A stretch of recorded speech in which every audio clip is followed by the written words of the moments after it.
Welcome to Nurture the Soul. I'm your host today, Cheryl, Lindsay, Minister for Worship and Theology for the United Church of Christ. Nurture the Soul is a weekly webinar sharing practical, educational, innovative, and formational resources and engaging critical topics for local churches and people of faith. Produced by Justice and Local Church Ministries of the United Church of Christ, we faithfully focus on care and education for the people of God. From cultural and community organizing to congregational leadership, from worship and theology to resourcing small and rural churches, from ministry with youth and children to wide-ranging justice issues, featuring guest artists, authors, and key leaders. Nurture the Soul stays current to how the gospel is alive in this time. This is a space for connection, community, and nurture. Together, we can bring our church, our community, and the world towards the world God imagines for all of us. Join us every Thursday at 3:30 p.m. Eastern Standard Time for Nurture the Soul, and look for special offerings from time to time as well. We're always producing opportunities to engage, and you can find a full list of upcoming digital programming offerings at ucc.org/events or any of our social media platforms. Friends, if these conversations move you, if what's offered here helps enhance your ministry or your soul, please consider donating towards the annual fund of the United Church of Christ by texting UCC to 41444. Your prayerful and financial support helps programs like this and the essential work of the United Church of Christ. Thank you and thank you. And today, we begin a three-part series on reimagining ritual, in keeping and continuing the theme from General Synod, Making All Things New.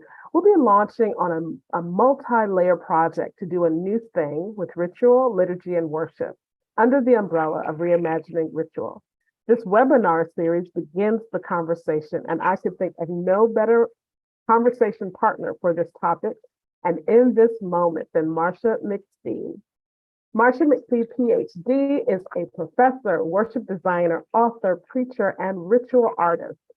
Drawing on her first career in professional dance and musical theater, and equipped with a master's in theology and PhD in liturgical studies and ethics, she brings theology and artistry together through the Spirit.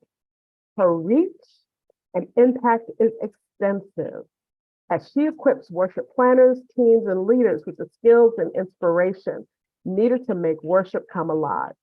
Traveling extensively, she teaches and holds worship planning retreats, designs and leads worship for regional, national, and international gatherings of denominations, and has created the Worship Design Studio, an online experience including coaching, education, inspiration. She's the author of several books, including the bestseller, Think Like a Filmmaker, Sensory-Rich Worship for Unforgettable Messages. So it is my pleasure, my absolute delight to engage in this conversation with you, Marcia.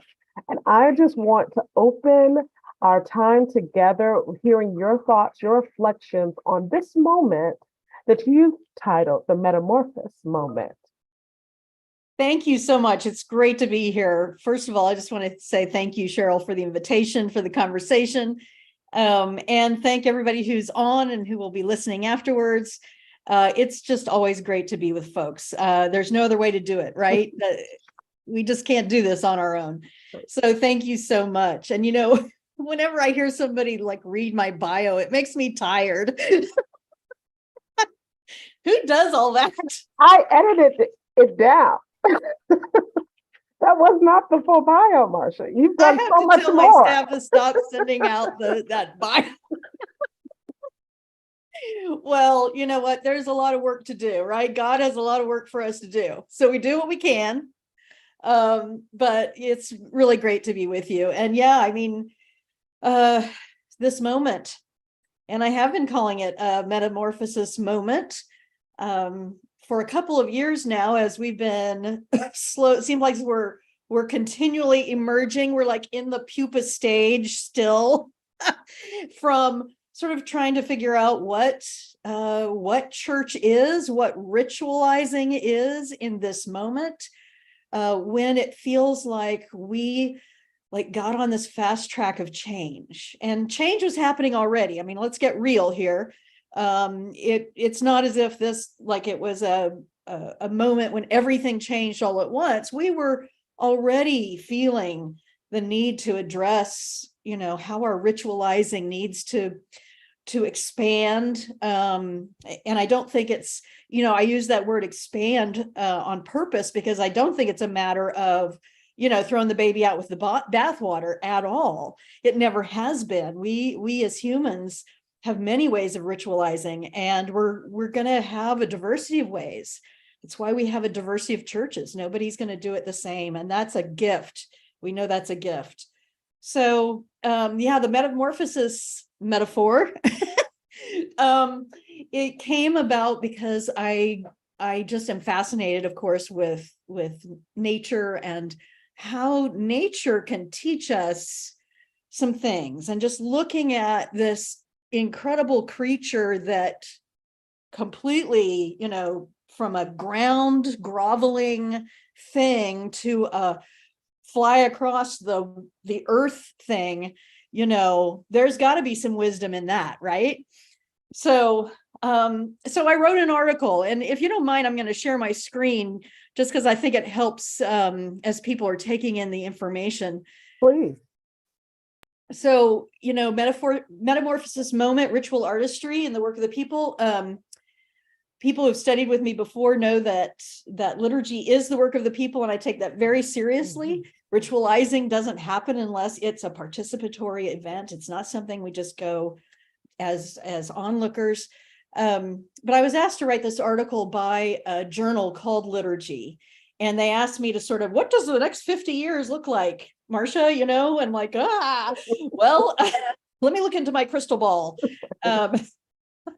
But it was a great exercise because it pushed me to really begin to reimagine. And I think I've got a copy of the article. Of course, the whole journal is great if you want to go buy that, but we've got a copy of the article that we can share. And I think, Cheryl, you're going to share that afterwards so people can really drill down into it. But I'm just going to hit some of the highlights with you all today.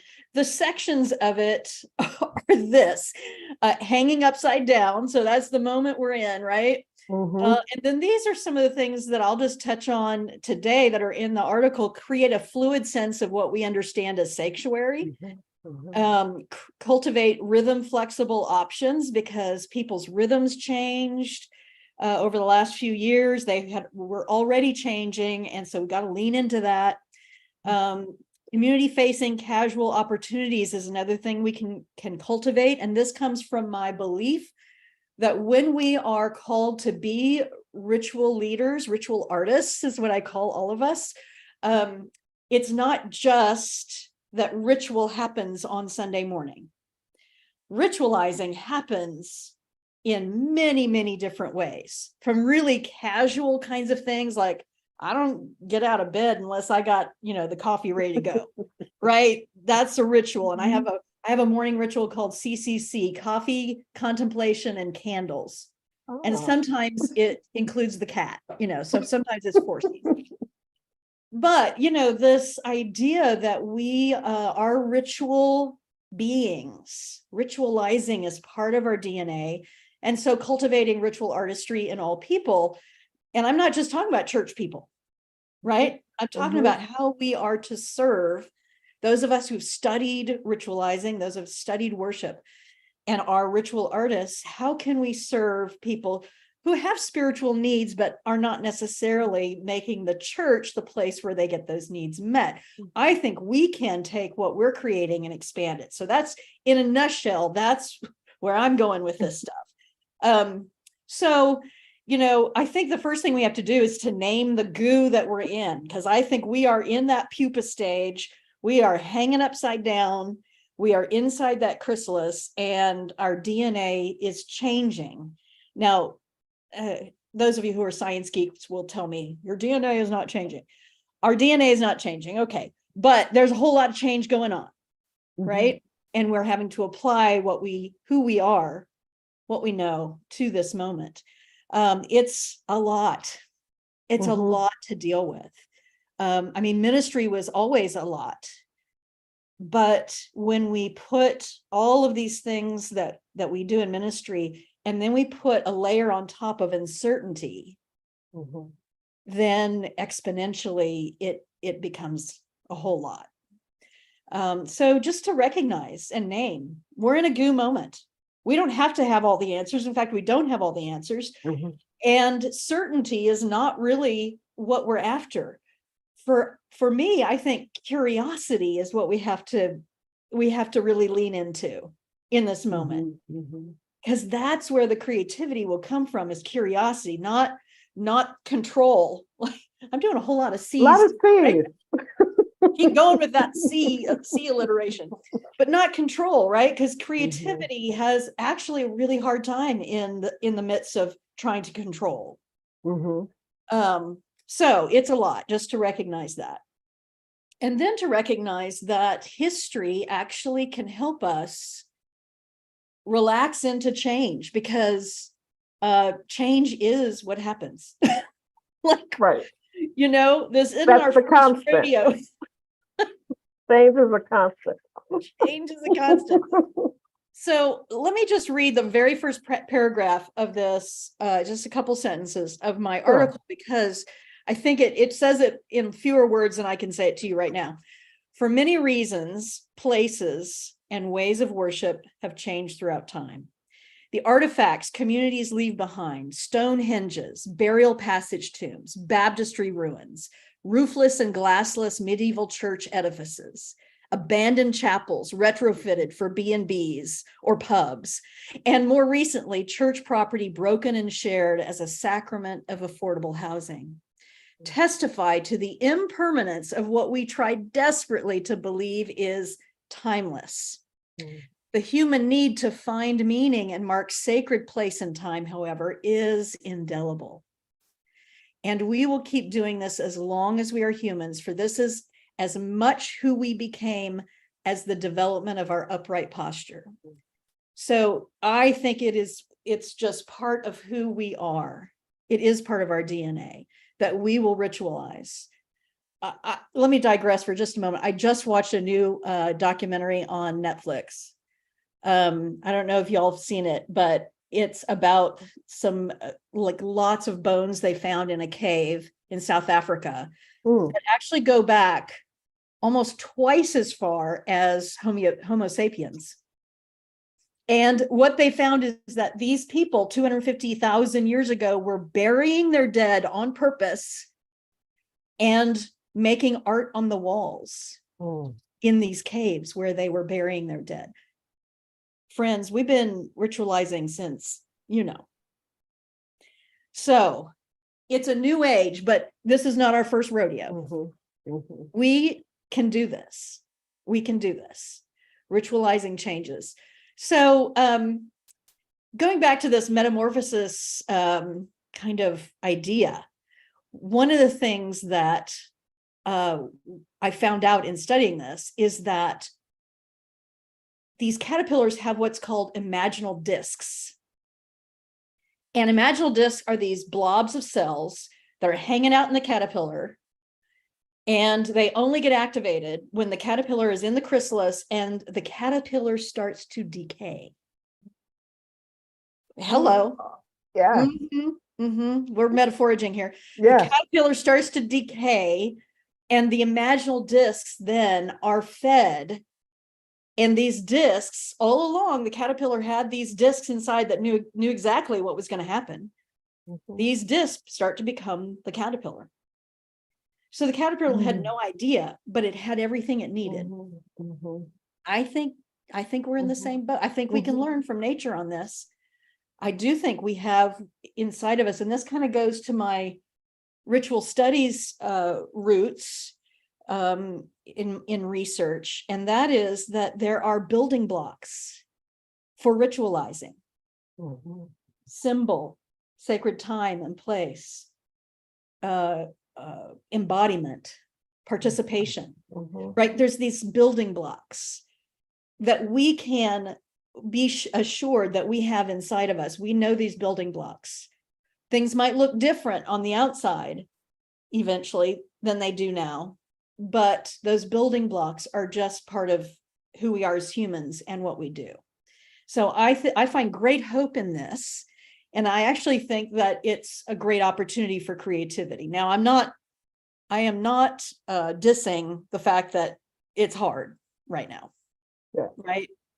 Totally there. But if we can lean a little bit more into curiosity and creativity, I think that we will find that we know we can figure out what to do in these moments. And it's not going to look the same for everybody. And I think that's really important, because I'm not here to tell you, do this and everything will be hunky-dory, right? I am going to do a little bit of do this, but not, I'm highly aware that not everything works for everybody, for every context. So we have what's inside of us. So I think what we do is we reaffirm and reimagine or revamp. Well, reimagine, that's what the word y'all are using, our sense of purpose, and explore the possibilities, right? So reaffirming our sense of purpose, what is the core purpose? Sharing the liberating news, being with, right? Emmanuel incarnate, being with, in presence with each other. These are the core things. Now that says nothing about when and where and how and what. So we reaffirm that, and then we begin to reimagine and revamp and explore the possibilities. So I think it's really important for us to go back to the core, to not just all of a sudden say, okay, what are we going to do with worship so more people will come, right? Go back, reaffirm what it is that we're here about, get on fire about that again, and then open the possibilities. So Cheryl, I'm going to play this little short video meditation that shows this process, in fast forward motion of metamorphosis, along with a beautiful scripture from Ephesians. And I think afterwards I'd love to hear from people before we get to my concrete examples of things we could think about. I'd love for us to just take a moment and hear from folks in the chat, or talk about what it feels like in this moment. So let's just look at this, and then we'll chat a little bit. Sounds good. Okay.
So I got so into this, I made a whole worship series out of it.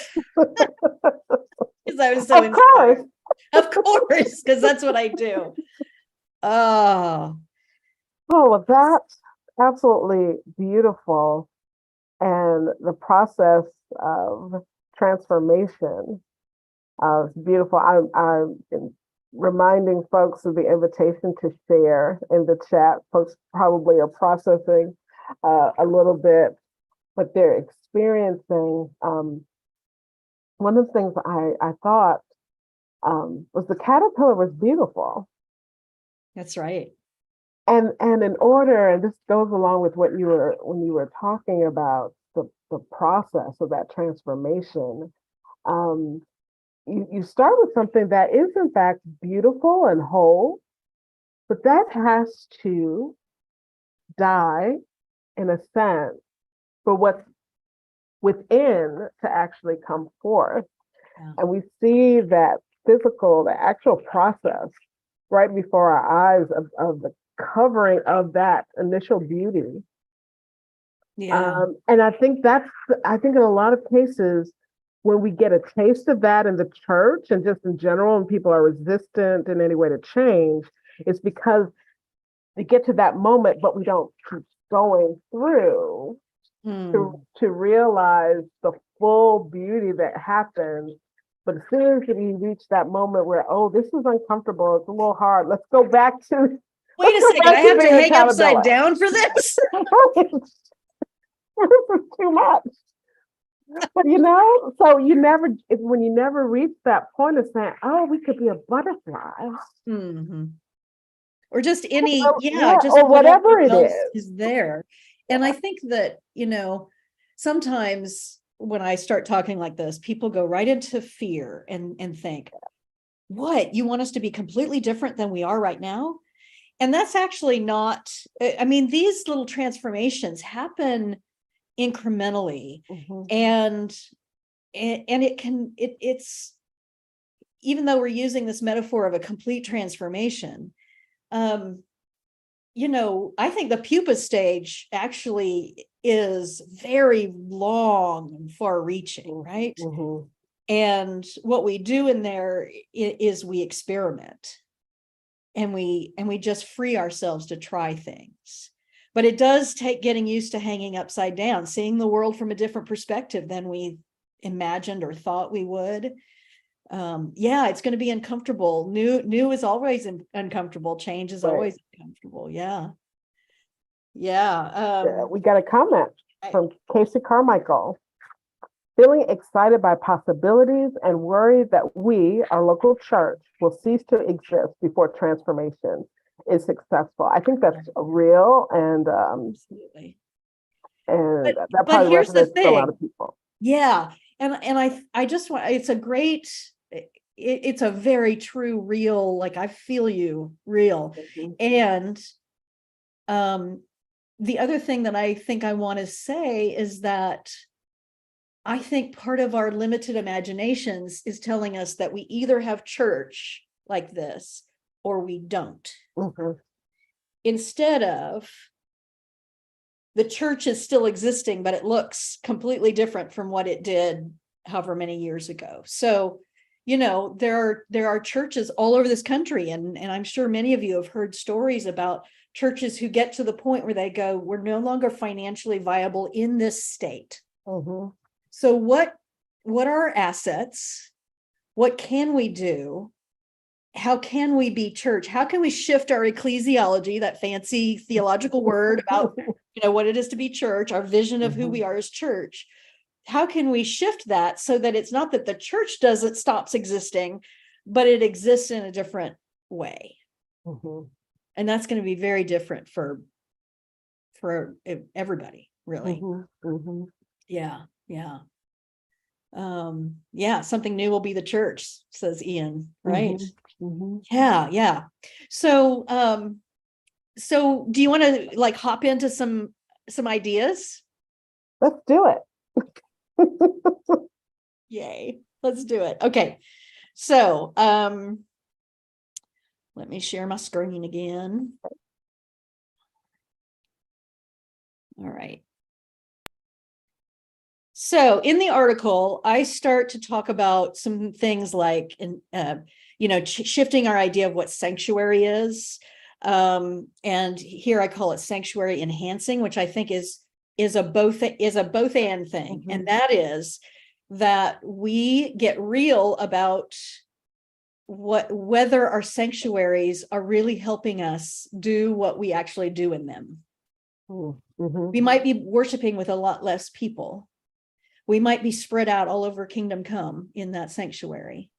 And the people who are actually showing up to be with each other obviously are doing that because they want to be with each other, not at home watching through a live stream. Mm-hmm. And yet we're not getting real about what will create the intimacy that people are looking for when they do come, right? So really taking a good look at our ritual spaces, our worship spaces, and saying, how can we create a space for the people who are coming that really does what we want it to do? Mm-hmm. From, creating less seating or a different configuration of seating, maybe a smaller one in a larger sanctuary so that the rest of the sanctuary is open for us to pack, lunches for hungry kids afterwards, or put a labyrinth down on it, or a myriad of many, many things we could do with the rest of that space once it's less filled with pews. But also really getting real with accepting and embracing that sanctuary is happening in people's homes or wherever they are remotely, and really accepting that. I mentioned in the article that at one of my retreats, someone said, 50% of my folks are just lazy. They're just not coming back, and so it provided an opportunity for us to really sort of get real with what are our attitudes about what we expect, right? Expectations are premeditated resentments, actually, right? So, oh, I like that. well, I didn't come up with it. That's a very kind of thing. But you set expectations that Sunday morning is the place that we worship. This is what we do. This is who we are as church. And when people don't start coming back, that expectation has created that resentment. So what if we let go of the expectation? It frees us up from this resentment that is a waste of energy for us because we can't control it. And the definition of what it means to come back. Right. I mean, so one of the things that I have started to do, and I'm trying to pass along in terms of our language, is move away from the in-person and remote. I don't mind. I don't object to remote, but the in-person, like, we're still persons. Yeah. Our personhood is with us. So, in terms of how we enter into the community of worship, I started saying online and on site. Yeah. Instead of in person, on site. So we're not devaluing the personhood, and that encourages us, I think, to invite and intentionally plan participation. How can we enhance the participation of worshipers who are joining us online in the same way that we do that with folks who are on site? Yeah, that's right. So, yeah. That's right. And the other thing that I think that I put in that article that I think is we've got to get over, like, we can't see the cameras in the space. People can't be aware of the cameras. We can't, as if it's like this big secret that there are people watching, worshiping it at home. But just in the middle of a sentence to look right at that camera and talk and just get real about that. Let that camera be something that is part, because that is the representative of that's representing to the people on site the presence, the real presence of people. Who are at home or wherever they are, on vacation, camping, whatever it is, Right. Yeah, exactly. So that sanctuary enhancing, really it's multi-dimensional. It's but getting real about, not trying to hang on to this thing that's not serving us, especially in terms of our ritual spaces. So, yeah, and part of that is, and I won't get into it, but it is also don't stop doing what you learned in pandemic. Don't stop doing the edited videos, the videos from people who usually worship, you know, at home, have them read a scripture, play it on the screen in the space, keep that connection with the congregation, the whole congregation.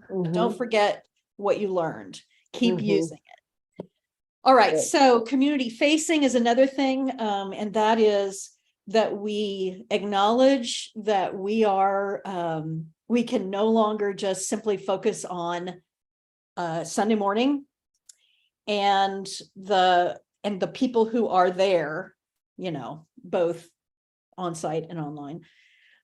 So making it community facing, and that gets into what I call yes and, right? Which is an improvisational game, you know, where you do an improv and somebody does something, and then instead of saying, but, you know, going against it, you say, yes, you go with it. And then you add your own thing, right? So it's a constant, this is basic for creativity. It's a constant understanding that what's right there is just a seed of an idea that may sprout something else, right?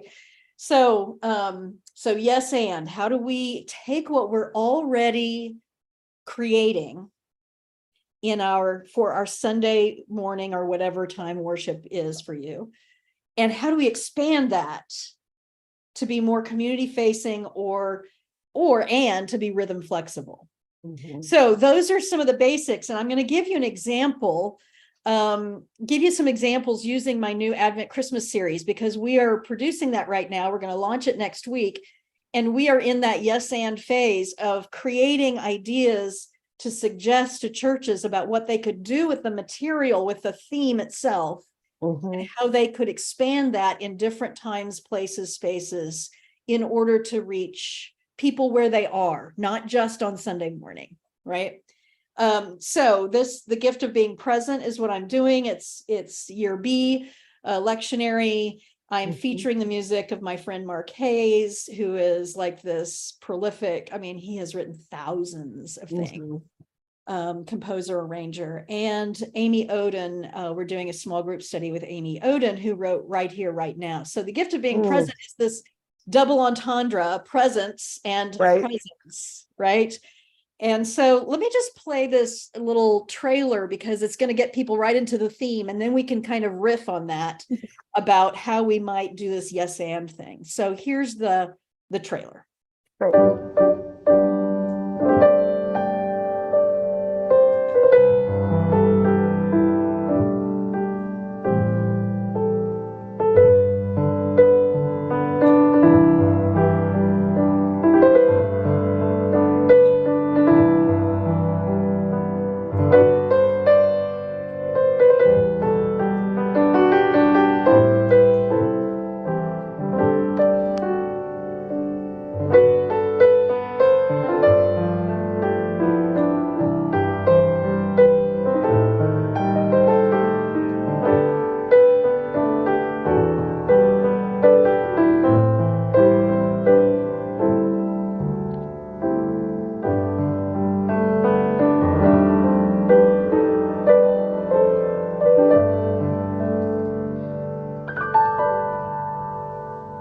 So you get the idea of the theme there. It's that sense of being present, and that's the best gift that we can give. And surely in these economic times, in these times when we feel stress from all different sides, you know, that's a theme, perhaps some good news that we need to hear. And it came to me because in the scriptures in year B, all through, you know, actually the Hebrew people are in Babylonian exile in many of the scriptures. The letters, the epistle letters, are written to people who are under political oppression, and the Gospels, right? So we still have the Roman occupation there. So in the midst of all this occupation, also be metaphorage, what is God says, I'm with you. I am with you. And then Emmanuel with you. That's how much God wants us to hear. I am with you.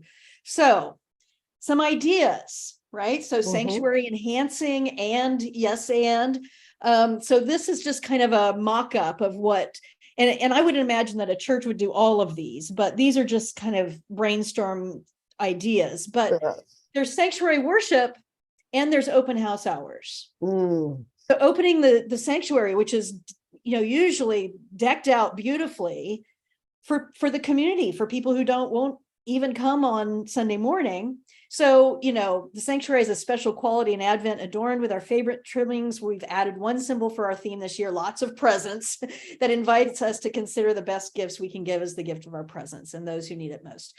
So come on Sundays if you can. See that permission giving language, right. Saying, I see you. I know that you might not be able to come every Sunday, right? Come on Sundays if you can, or when you prefer the quiet and solitude, come worship with our weekly self-guided prayer stations. So you have open house hours in the sanctuary, and then you have something for people to do, or just sit there and get some peace and quiet. Hello. Our lighted gift of being present tree is a great place to take your Christmas card photos. So, planting little ideas about how you might, and then a little link there where the worship recordings are. So again, it's permission, it's saying, I see you, here's all the ways you can worship, and it doesn't have to be our Sunday worship at 10:30 a.m., right?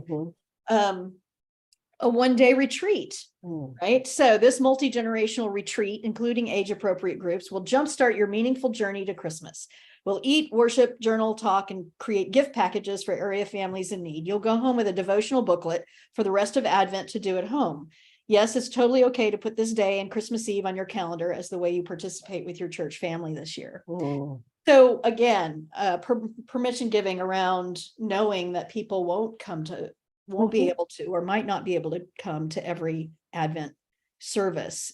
Just saying that out loud. Right. And so at the retreat and, in the prayer stations in the sanctuary, you're taking what you've already created for the 4 Sundays of Advent, Christmas Eve and the Sunday after, that theme and the scriptures and the prayers you've already written, in this case, what we've written, and you're repackaging them, in other words, right?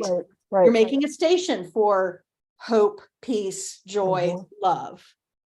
You're creating something to do in this one-day Advent retreat that takes you through that, right?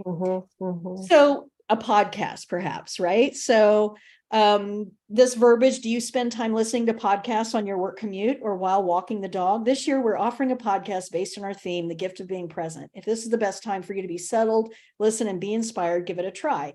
Just bookmark this page, open before you head out, enjoy the sounds of Advent and Christmas from our musicians. So this is you're posting this after your worship, right? So you've got, or you're recording that for it, whatever works for you all. And be inspired by our interviews with our nonprofit partners that are such a gift to our community.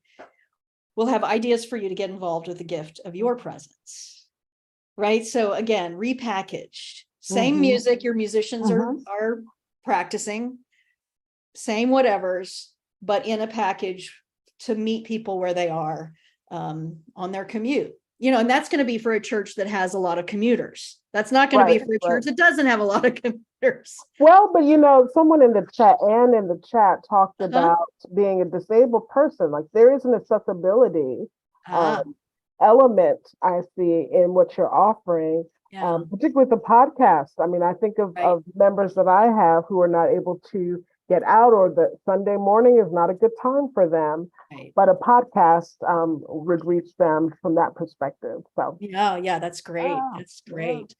Another thing, we have started, and really in pandemic, because my staff and I were really trying to figure out how to make things accessible for lots of people. This is where a lot of we started creating more materials that were not just the scripts for Sunday morning. So we do small group studies now, we do devotional booklets, all this stuff. So for this series, we have the Amy Oden right here, right now. She writes about the practice of Christian mindfulness, right? So our featured resource this season is right here, right now. Did you know that Christianity has a strong tradition of the practice of mindfulness? Join with others for discussion and practice. It's easy in this short 4-week small group opportunity. Here we go. I'm going to change this now on site or online. Thank you, Cheryl. Or simply get the book for your own study. Inspirational videos by the author included in our guide. And so Amy and I are recording these little 15-minute videos. Oh, awesome. That will start. So, it's another way. And some people are much more likely to read a book as their spiritual practice, even over coming to worship. It's just like, it's like the way they're wired for spirituality. So yeah, why not? And what we do in the small group study is that we pull prayers from that week, to open and close the study. Hello, easy, connects to worship. People who go to the study and don't ever come to the worship, they're still getting the prayers, right? I'm so glad you're making that point, because sometimes people think if I add something, I have to do something completely original, completely new, when in fact, even if someone attends all of these things, participates in everything, one, it's okay to have things repeated. Absolutely. And because think about it, every time you read a scripture, you see something different, you hear something different. And if someone isn't entering those places, you haven't put an undue burden on yourself as a worship planner and spiritual leader. That's right. No, we're talking about repackaging what you've already put together. Yeah. Absolutely. Wonderful. Yeah, repetition is a great thing. So DIY devotionals, we've started creating those, right? And again, it's simply the stuff we've already put in the worship, but it has question prompts, to help people write. So it's just really, that's the only new thing we created with it, is the question prompts for people who love to write, who like me, love to get up and journal at, 6 o'clock in the morning. That's not for everybody, but that's. No, I'll do it at 9 though. Okay. So it says these devotionals are based on our weekly worship. Even if you're coming to the sanctuary for Sunday worship each week, use this booklet to deepen your reflections during the week. If you can't come to worship 1 or more weeks, you'll be able to use this to light your own Advent candles at home and enter into the story of God's gift of presence, no matter when or where. Right? Then, this is, I am hoping that some churches who do this series for this year, will figure out how to hang some presents out on the front of their church. I think it looks so awesome. Oh, I pastor a local congregation. We may have a challenge here. I love it. Where did you come up with this idea? Pinterest. Yeah. No, but it helps us to sort of enter in. Well, how is our church a gift in this community? Right? Put a big old bow on it. Right.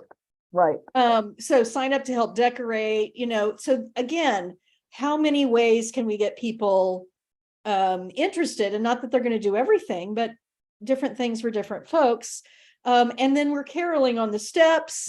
We'll have a photo op set up, so bring that sort of Christmas tree of presents outside and have a photo op place.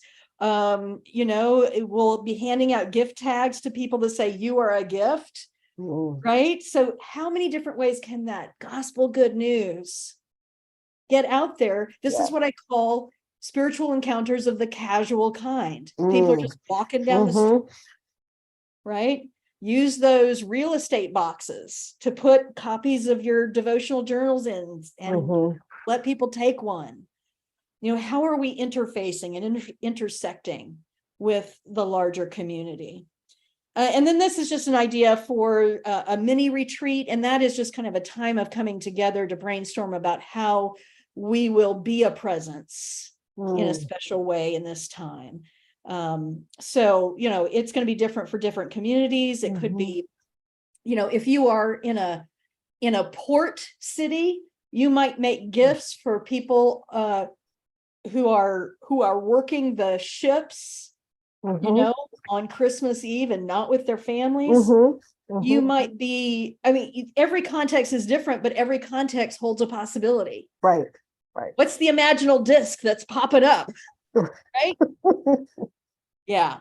So variations on a theme, sanctuary enhancing, community facing, rhythm flexible. That's all these things that I've been, kind of, and the point is, those are some very concrete examples, but you can think of a ton of your own that's going to be right for your place.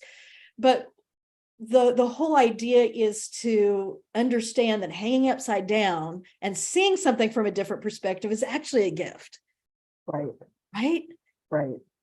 Because we'll see a new way to be in ministry. We'll see a new way to get that message out. And, as churches, if you're a church that is really struggling in terms of numbers and building and that kind of thing, what this does is to help sort of exercise our imagination muscles enough that we begin to think of opportunities of how we are going to be the church, if it's not going to look like it has for the last, 70 years. Kind of thing.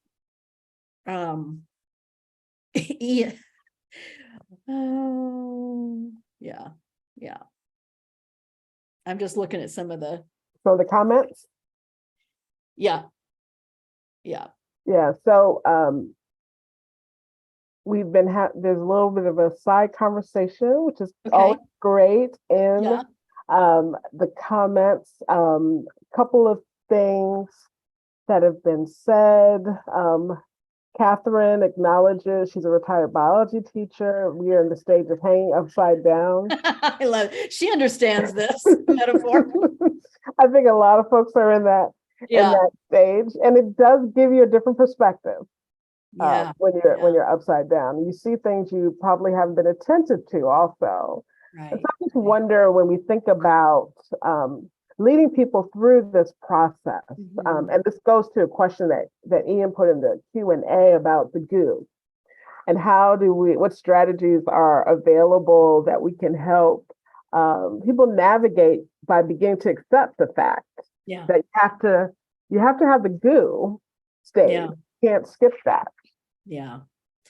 Well, and Ian knows this because he's a worship design studio pastor. So we both know Ian. Great. Yeah. He's a friend.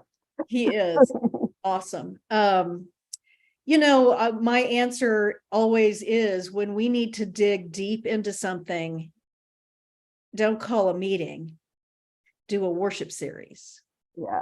Right? So that we can couch the whole conversation in our ritualizing, in our worshiping, in our understanding where our faith narrative is meeting our lives. And that's what worship does. And when we do a series, and everybody, who's done my series or has studied with me knows that I'm a fan of series for many reasons, including, neurological ones, that sticking with something over a few weeks is always good to deepen the conversation, to come at it from different angles. And so I think that's why, when I started using this metamorphosis language, I felt compelled to create a worship series about it, because it allowed us. And what I didn't do was just say, okay, week 1, we're a caterpillar, week 2, we're a butterfly. No, it takes 6 weeks to get there. So we spent a lot of time in the goo. Right. And talking about how uncomfortable it is, or how the possibility, so I think we too often think we have to have a quick answer for people who are wondering, when really we just need to have a longer experience of bringing it to God. And the experiential nature, the embodiment of it, the ritualization, I think, is so much, I think often we think we have to convince people. We have to have our intellectual arguments in place. When people need to experience, I had my pastor would tell the story, and I won't tell the story, but the crux of it was, when he was early in ministry, a member told him, you have to show them miracles. So people have to see it. And so sometimes instead of trying to convince people, you have to give them a taste Mm-hmm. and you whet their appetite That's and they right. want more. That's right. Yeah, when I have a whole session that I do called the politics of change. Mm-hmm. And one of the things at the end, there's several things that I suggest that we need to do, but one of them is the experience of spirit-filled worship or spirit-filled whatever that's different than they have experienced before, rather than, every time we say, okay, we're going to do something new, Lord have mercy, don't ever say that. Don't ever Never. say that. Don't Never, start the ever. service that way. Do not say that ever. Just do it. Mm-hmm. Give it the theological grounding, the biblical connection, the deep spirituality of the moment. Do it well, and what I mean is not perfect or slick, but do it deeply with conviction, lead confidently, and folks will, that experience can go a long, long way. A long way. Yeah.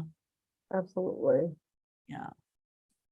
Just looking to see if there are any other questions. We probably have time for a question or two. So just let folks know that.